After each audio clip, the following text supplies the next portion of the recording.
समन्यायी पाणी वाटपाचा चुकीचा अर्थ काढून संगमनेर येथील हक्काचं पाणी घाईघाईनं जायकवाडीला सोडलं गेलंय।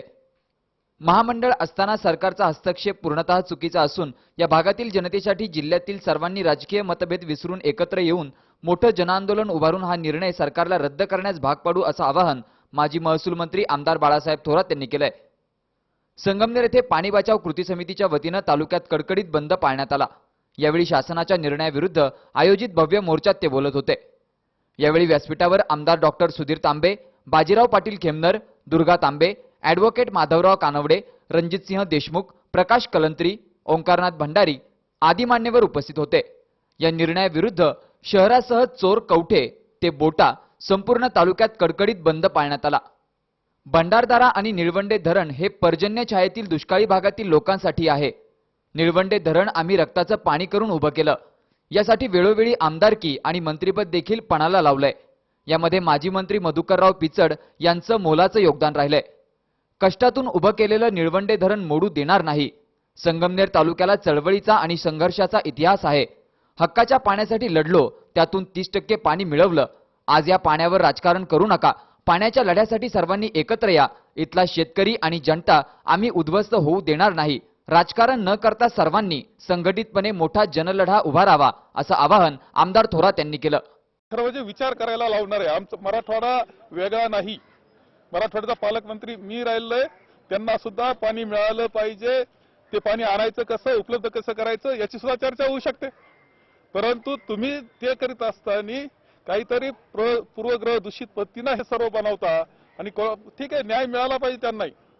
तिथे मी सुद्धा पालकमंत्री अनेक वर्ष राहिलेलो आहे, म्हणून इकडचं मोडून तिकडं उद्ध्वस्त करायचं आणि तिकडं द्यायचं असं चालणार नाही।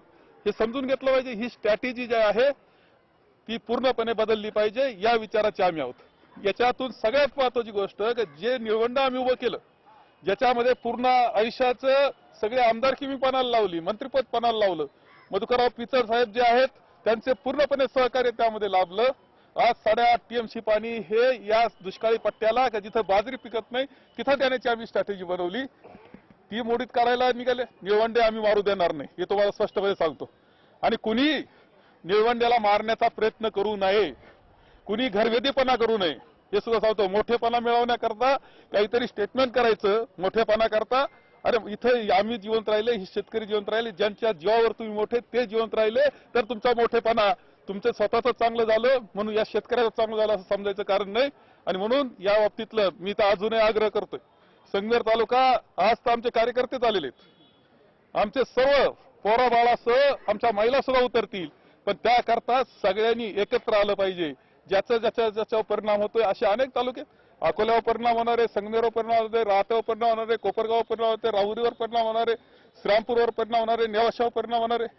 तुम्ही एक झाले नाही आणि आपलं पाहत राहिले, स्वतःपुरतं व्यक्तिगत पाहत राहिले तर तुम्ही सगळे मोडून गेल्याशिवाय राहणार नाही, एवढं मात्र मी स्पष्ट इशारा आमच्याही लोकांना देतो। आणि सरकार सुद्धा सांगतो की प्राधिकरण होतं, त्यामध्ये तुम्ही हस्तक्षेप करण्याचं काही कारण नव्हतं। त्यांना त्यांचे निर्णय घेऊ द्यायला पाहिजे होते। प्यायला किती पाणी लागतं याचं गणित करीत असताना तुमचे फोन जातात कसे तिथं, आणि याच्यातून तुम्ही एका मोठ्या भागावर अन्याय करता, तिथल्या विकासावर अन्याय करताय, हे विसरून चालणार नाही, हे या निमित्तानं मी सांगतोय। जायकवाडीला पाणी सोडण्याचा निर्णय हा अन्यायकारक आहे। काही मंडळी भाषा, प्रांत, जात, धर्माच्या नावाखाली राजकीय पोळी भाजून घेतायत असा आरोप यावेळी आमदार डॉक्टर तांबे यांनी केला। मागच्या वेळेस आम्ही आंदोलन केलं, माननीय मुख्यमंत्र्यांना भेटलो, मुख्यमंत्र्यांना आम्ही विनंती केली, हे न्यायप्रविष्ट आहे। मुख्यमंत्री महोदय देखील म्हणजे न्यायप्रविष्ट आहे, न्यायालयाचा निकाल येऊ द्या। त्याप्रमाणे न्यायालयाचा निकाल आला। न्यायालयाचा निकाल आपण कोणीही पाहू शकता, कोणीही वाचू शकता। न्यायालयाने स्पष्टपणे म्हटलेलं आहे की हे पाणी फक्त पिण्यासाठीच सोडावं। आणि आज सर्व सरकारी अधिकाऱ्यांची त्या ठिकाणी रिपोर्ट आहे। जोगदंड नावाचे एक अधीक्षक होते, त्यांनी सांगितलं होतं की औरंगाबाद, जालना यासह 205 गावांना फक्त 5 TMC पाणी लागतं। तुम्ही आम्हाला हिशोब द्या। आपल्या या भागातल्या लोकप्रतिनिधीशी चर्चा करा। नगर आहे, नाशिक आहे, एवढ्या मोठ्या प्रचंड भागाचं पाणी काढून तुम्ही कुणाचं भलं करणार आहात? तुम्ही या भागातली शेती उजाड करून, इथल्या शेतकऱ्याचं जीवन उद्ध्वस्त करून तुम्ही मराठवाड्याचं सुद्धा भलं करत नाही। काहीतरी राजकारण करायचं, कुठली तरी राजकारणाची पोळी वाजायची असा विचार त्या ठिकाणी दिसतोय। माननीय मुख्यमंत्री महोदयांना माझं आव्हान आहे की आपण याचा अभ्यास केला पाहिजे। का नाही आपण लोकप्रतिनिधींना बोलवलं? लोकप्रतिनिधी आपल्याला भेटले नव्हते का? त्यांनी तुम्हाला विनंती केली नव्हती का? जर त्यांनी तुम्हाला विनंती केली होती तर मराठवाड्याला आणि न्यायालयाचा स्पष्ट आदेश आहे की प्यायला पाणी द्या. तर प्यायचंच पाणी आपण मोजून त्या ठिकाणी हिशोब का नाही मांडत आहे?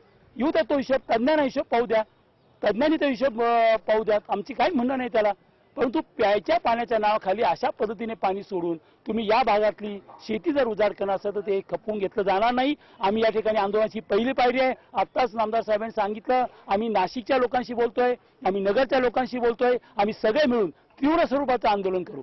आम्ही गांधीवादी विचाराचे आहोत, आम्ही कुठलं हिंसक आंदोलन करणार नाही. परंतु जसं साहेबांनी सांगितलं की आमच्या लेकरा बाळासह, आमच्या जुना गुराढोरांसह आम्ही रस्त्यावर आल्याशिवाय राहणार नाही, आम्ही या ठिकाणी सांगतो. या प्रसंगी ॲडव्होकेट माधवराव कानवडे, दुर्गा तांबे, लहानुभाऊ गुंजाळ, मनीष मालपाणी, विश्वासराव मुर्तडक, हिरालाल पगडाल आदी मान्यवरांची भाषणं झाली. संगमनेरमधून हा भव्य मोर्चा काढण्यात आला होता. यामध्ये तालुक्यातील शेतकरी, नागरिक यांच्यासह संगमनेरमधील सर्व व्यापारी, कामगार, युवक, महिला मोठ्या संख्येनं सहभागी झाल्या होत्या. संदीप चव्हाण, सी 24 तास, संगमनेर.